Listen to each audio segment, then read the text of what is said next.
আসসালামু আলাইকুম। আজ 17 জুন 2025 খ্রিস্টাব্দ, 3 আষাঢ় 1432 বঙ্গাব্দ, 20 জিলহজ 1446 ইসরি, মঙ্গলবার। সংবাদ পাঠ করছি মনির হোসেন কামাল। প্রথমেই শুনবেন সংবাদ শিরোনাম। বরগুনায় ডেঙ্গুতে আরও 2 জনের মৃত্যু। বেড়েছে এইচএসসি পরীক্ষার ফর্ম পূরণের সময়। আমতলীতে মিথ্যা মামলা করায় বাদীর কারাদণ্ড। কলাপাড়ায় সড়ক দুর্ঘটনায় সৌদি প্রবাসী নারী নিহত। গলাচিপায় ডেঙ্গুতে এসএসসি পরীক্ষার্থীর মৃত্যু। মাইকিংয়ে রেকর্ড করা হয় লোকবেতারে। শুনলেন সংবাদ শিরোনাম, এবার বিস্তারিত। বরগুনায় ডেঙ্গুতে আরও 2 জনের মৃত্যু হয়েছে। গতকাল দুপুরে বরগুনা হাসপাতাল থেকে নাম কাটিয়ে বাড়িতে গিয়ে হেউলিবুনিয়া গ্রামের বাদল নামে এক কৃষক মারা যায়। বিকেলে বরিশাল শেরেবাংলা মেডিকেল কলেজ হাসপাতালে বরগুনার আনসার সদস্য জয়নাল মারা যায়। বরগুনায় এখন পর্যন্ত ডেঙ্গুতে 17 জনের মৃত্যু হয়েছে। বরগুনা জেনারেল হাসপাতালের আবাসিক মেডিকেল অফিসার তাজকিয়া সিদ্দিকা জানিয়েছেন, বরগুনা হাসপাতালে 5 জনের মৃত্যু হয়েছে। বাকি 12 জন বরগুনা থেকে রেফার করার পরে বরিশাল, ঢাকা ও বাড়িতে চিকিৎসাধীন অবস্থায় মারা যায়। বরগুনার civil surgeon doctor Mohammad Abul Fatta জানিয়েছেন, গত 24 ঘন্টায় জেলায় নতুন করে 82 জন ডেঙ্গু জ্বরে আক্রান্ত হয়েছেন। চলতি বছর এখন পর্যন্ত 1985 জন ডেঙ্গুতে আক্রান্ত হয়ে হাসপাতালে চিকিৎসা নিয়েছেন। এখনও হাসপাতালে ভর্তি আছেন 233 জন। ডেঙ্গু পরিস্থিতি মোকাবিলায় নতুন করে 10 জন ডাক্তার ও 10 জন নার্স নিয়োগ দেওয়া হলেও আজকের পর্যন্ত মাত্র 3 জন ডাক্তার ও 1 জন নার্স যোগদান করেছেন। এইচএসসি পরীক্ষা শুরু হতে আর মাত্র 10 দিন বাকি। আগামী 26 জুন থেকে সারা দেশে শুরু হতে যাচ্ছে এইচএসসি ও সমমান পরীক্ষা। এর আগে ফের ফরম পূরণের সুযোগ দিয়েছেন শিক্ষা বোর্ড কর্তৃপক্ষ। গতকাল এইচএসসি পরীক্ষার ফর্ম পূরণের সময় বৃদ্ধির একটি বিজ্ঞপ্তি প্রকাশ করেছে ঢাকা শিক্ষা বোর্ড। পরীক্ষা নিয়ন্ত্রক প্রফেসর এস.এম. কামাল উদ্দিন হায়দার স্বাক্ষরিত ওই বিজ্ঞপ্তিতে বলা হয়, 2025 সালের এইচএসসি পরীক্ষার্থীদের জন্য বিলম্ব ফিসহ ফরম পূরণের সময় 18 থেকে 19 জুন পর্যন্ত বর্ধিত করা হয়েছে। সোনালী সেবার মাধ্যমে ফি পরিশোধের শেষ তারিখ 19 জুন পর্যন্ত করা হয়েছে। এতে আরও জানানো হয়, উক্ত সময়ের মধ্যে সংশ্লিষ্ট শিক্ষা প্রতিষ্ঠানকে শিক্ষার্থীদের ফর্ম পূরণের কাজ সম্পন্ন করতে হবে। বিষয়টি নিশ্চিত করবেন প্রতিষ্ঠান প্রদান। এরপর আর কোনোভাবেই ফর্ম পূরণের আবেদন গ্রহণ করা হবে না। বাংলাদেশ আন্তঃশিক্ষা বোর্ড সমন্বয় কমিটি থেকে জানা গেছে, এবছর সারা দেশের 9,314টি প্রতিষ্ঠানের 12,41,111 জন পরীক্ষার্থী এইচএসসি ও সমমান পরীক্ষায় অংশ নিচ্ছে। 2,797টি কেন্দ্রে এই পরীক্ষা অনুষ্ঠিত হবে। 26 জুন থেকে তৃতীয় পরীক্ষা শুরু হয়ে চলবে 10 আগস্ট পর্যন্ত। এছাড়া 11 থেকে 21 আগস্ট পর্যন্ত ব্যবহারিক পরীক্ষা হবে। মিথ্যা তথ্য দিয়ে আদালতে মামলা দায়েরের অভিযোগে বাদীকে 2 দিনের কারাদণ্ড ও 1,000 টাকা জরিমানা করা হয়েছে। অনাদায়ে আরও 2 দিনের কারাদণ্ডাদেশের আদেশ দেওয়া হয়েছে। আমতলী সিনিয়র জুডিশিয়াল ম্যাজিস্ট্রেট আদালতের বিচারক মোহাম্মদ ইফতি হাসান ইমরান গতকাল এ আদেশ দিয়েছেন। আদালত সূত্রে জানা গেছে, তালতলী উপজেলার ফুলাটানা গ্রামের শাহিনুর বেগম তার পুত্রবধূ খাদিজা বেগমকে এফিডেভিটের মাধ্যমে কিছু জমি লিখে দিয়েছেন। পুত্রবধূর সাথে শাশুড়ির সম্পর্কের অবনতি হওয়ায় গত বছর 3 ডিসেম্বর শাশুড়ি শাহিদা ওই এফিডেভিট জাল মর্মে আমতলী সিনিয়র জুডিশিয়াল ম্যাজিস্ট্রেট আদালতে পুত্রবধূ খাদিজা সহ 4 জনকে বিবাদী করে মামলা দায়ের করেন। ওই সময় আদালতের বিচারক মামলাটি আমলে নিয়ে বরগুনা গোয়েন্দা পুলিশকে তদন্ত করে আদালতে প্রতিবেদন দেওয়ার নির্দেশ প্রদান করেন। গোয়েন্দা পুলিশের তদন্তে মামলার বাদী শাশুড়ি শাহিনুর বেগম মিথ্যা তথ্য দিয়েছেন বলে বেরিয়ে আসে।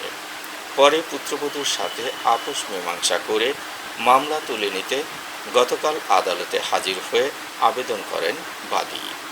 ওই সময় আদালতের অফিসার অ্যাডভোকেট রেজাউল করিম রেজা বিচারকের অনুমতি নিয়ে মামলার বাদী সত্য লুকিয়ে এফিডেভিট বিষয়ে মিথ্যা বলে মামলা দায়ের করেছেন বলে বিচারককে অবহিত করেন।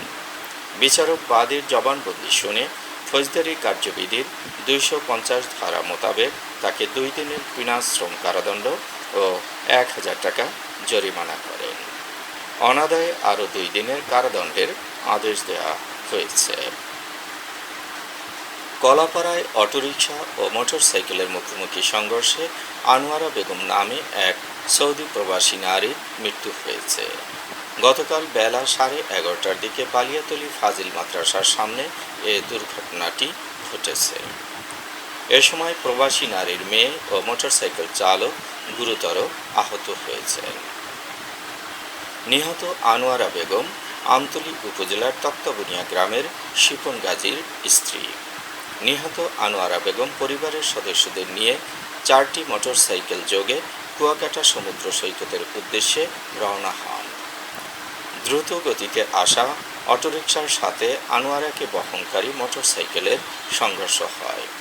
নিহত আনোয়ারা বেগম কিছুদিন আগে দেশে ফিরেছিলেন। পটুয়াখালীর গলাচিপায় ডেঙ্গুতে আক্রান্ত হয়ে বিথি দেবনাথ নামে এক এসএসসি পরীক্ষার্থীর মৃত্যু হয়েছে।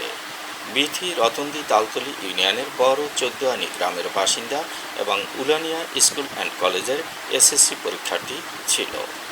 শুক্রবার বিথির পেটে তীব্র ব্যথা ও বমি শুরু হলে তাকে গলাচিপা উপজেলা স্বাস্থ্য কমপ্লেক্সে নেওয়া হয়। সেখান থেকে উন্নত চিকিৎসার জন্য বরিশাল শেরেবাংলা মেডিকেল কলেজ হাসপাতালে রেফার করা হয়। পরবর্তীতে আরিফ মেমোরিয়াল হাসপাতালে ভর্তি করা হলে সেখানে চিকিৎসাধীন অবস্থায় তার মৃত্যু হয়। মাইকিংয়ে রেকর্ড করা হয় লোকবেতারে। সুমধুর ও সুস্পষ্ট কণ্ঠে মাইকিংয়ের জন্য লোকবেতারের বিকল্প নেই। লোকবেতারের সাউন্ডপ্রুফ স্টুডিওতে করা হচ্ছে গান ও নাটকের রেকর্ড। সেই সাথে লোকবেতারের নামমাত্র টাকায় প্রচার করা হচ্ছে বিজ্ঞাপন। 15 সেকেন্ডের বিজ্ঞাপন প্রচারিত হচ্ছে মাত্র 500 টাকায়। 30 সেকেন্ডের বিজ্ঞাপন 1000 টাকা, 45 সেকেন্ডের বিজ্ঞাপন 1500 টাকা আর 1 মিনিটের বিজ্ঞাপন প্রচার করা হয় মাত্র 2000 টাকায়। নির্ধারিত টাকার বিনিময়ে প্রতিদিন কমপক্ষে 5 বার করে পুরো 1 মাস বিজ্ঞাপন প্রচার করা হবে। মাইকিং ও বিজ্ঞাপনের জন্য যোগাযোগ করবেন 0177556644 নম্বরে। এবারে শুনবেন আবহাওয়ার খবর।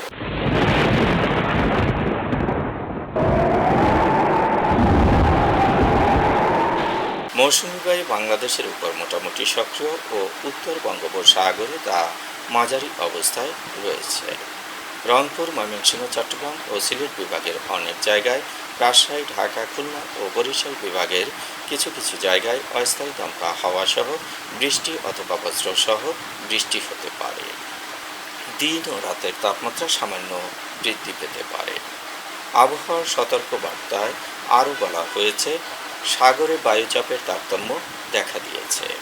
এর প্রভাবে উত্তর বঙ্গোপসাগর, বাংলাদেশের উপকূলীয় এলাকা ও সমুদ্র বন্দরগুলোর উপর দিয়ে ভারী থেকে অতি ভারী বৃষ্টি সহ দমকা ও ঝোড়ো হাওয়া বয়ে যেতে পারে। চট্টগ্রাম, কক্সবাজার, মোংলা ও পায়রা সমুদ্র বন্দরকে 3 নম্বর স্থানীয় সতর্ক সংকেত দেখাতে বলা হয়েছে।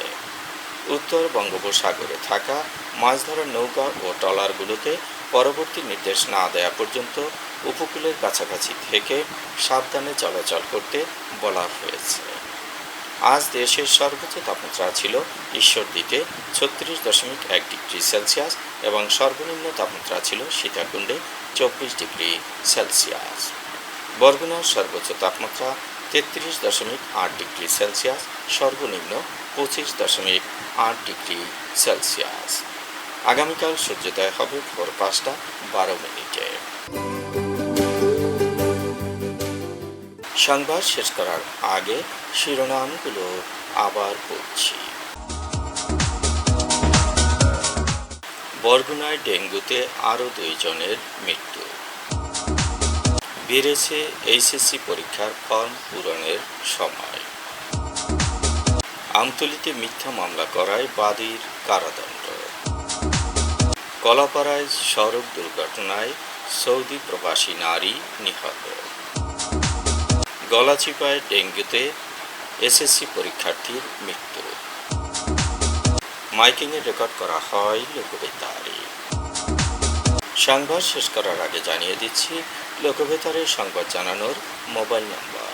আপনার এলাকার গুরুত্বপূর্ণ সংবাদ জানাতে ফোন করুন 0-1-75-5-6-445 নম্বরে। আর লোকবেতারের সাথে যুক্ত হয়ে গান শুনতে চাইলে SMS করুন 01782973478 নম্বরে। মোবাইল করবেন 0195943854 নম্বরে।